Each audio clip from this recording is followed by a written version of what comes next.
1972 incident के बाद ऐसा क्या हुआ था नासा के साथ जिससे वो चांद पर वापस ना जा सका। तो चलिए आज की वीडियो शुरू करते हैं।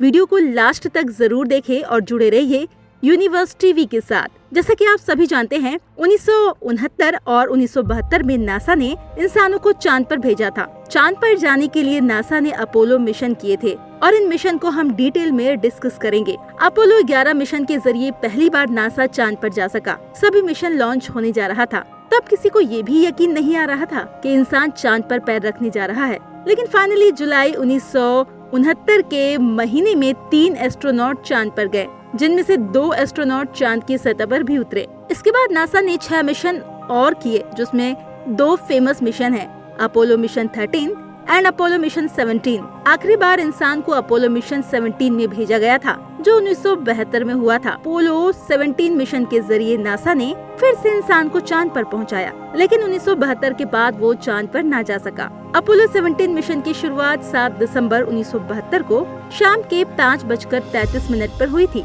और इसी समय रॉकेट को लॉन्च किया गया था, जिसमें एस्ट्रोनॉट्स बैठे हुए थे। अपोलो 17 मिशन इतना ज्यादा मिस्टीरियस इसीलिए था क्योंकि ये पहली बार था जब वैज्ञानिक इंसानों को चांद की दूसरी साइड पर भेज रहे थे।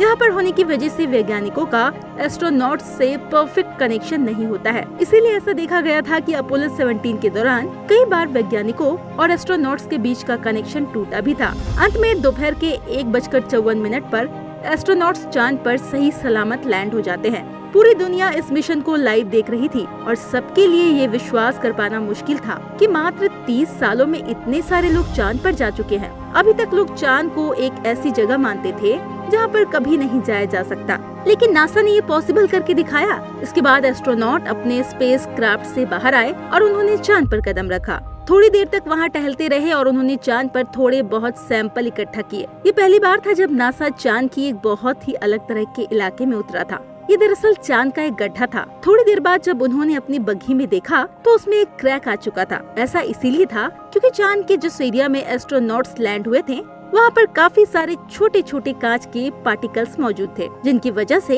एस्ट्रोनॉट्स के व्हीकल में एक छोटा सा क्रैक आ गया था। खैर, ये इतना बड़ा इशू नहीं था, इसीलिए इस पर ज्यादा ध्यान नहीं दिया गया। लेकिन अगर आपको अपोलो 17 मिशन की असली रिकॉर्डिंग देखनी है तो आपको वो मूवमेंट दिख जाएगा जब इस चीज को रिपेयर कर रहे थे। खैर, इस अपोलो 17 मिशन के अंतर्गत पृथ्वी की सबसे फेमस फोटो ब्लू मार्बल ली गई। ये पृथ्वी की इकलौती ऐसी तस्वीर है जिसे बिना एडिटेड रूप में दिखाया जाता है और खास बात तो ये भी है कि आप इसमें पूरी पृथ्वी को देख सकते हैं।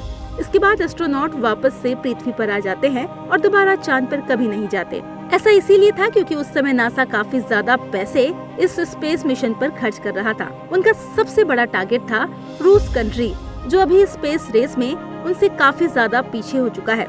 इसलिए धीरे धीरे इस स्पेस में इंटरेस्ट आना कम हो गया और मिशन की संख्या भी काफी घटने लगी थी। उस समय अपोलो मिशन पर करीब $130 बिलियन खर्च किए गए थे।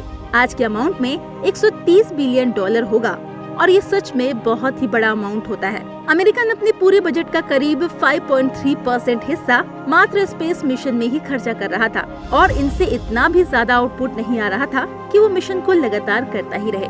इसके अलावा उस समय अमेरिका एक और बहुत ही बड़ी दिक्कत से जूझ रहा था, वो थी वियतनाम की लड़ाई।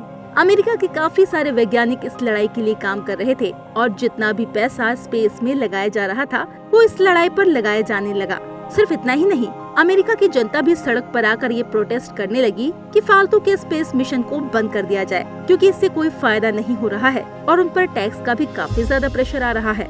इतनी सारी चीजें होने की वजह से वैज्ञानिकों को आखिर में स्पेस मिशन बंद करना पड़ा था। ऐसा देखा गया है कि जैसे ही इस स्पेस मिशन को बंद किया गया और रिसर्च पर फोकस किया गया, वैसे ही अमेरिका एक सुपर पावर बनने लगा। धीरे धीरे नासा की पोजीशन ऊपर आने लगी और नासा सबसे ज्यादा रिसर्च और मिशन करने लगा, जो शायद ना लॉन्च करी जाती अगर वही चांद वाले मिशन अभी भी चल रहे होते। चांद पर जाने की रेस में वापस से अमेरिका के प्रेसिडेंट जॉर्ज डब्ल्यू बुश के द्वारा स्टार्ट की गई, जिसे बराक ओबामा ने अपनी सत्ता में वापस आने से बंद कर दिया। इसके बाद अमेरिका में डोनाल्ड ट्रंप प्रेसिडेंट बने और उन्होंने वापस से चांद के मिशन को स्टार्ट किया और तब के हिसाब से वो 2028 तक चांद पर जाना चाहते थे।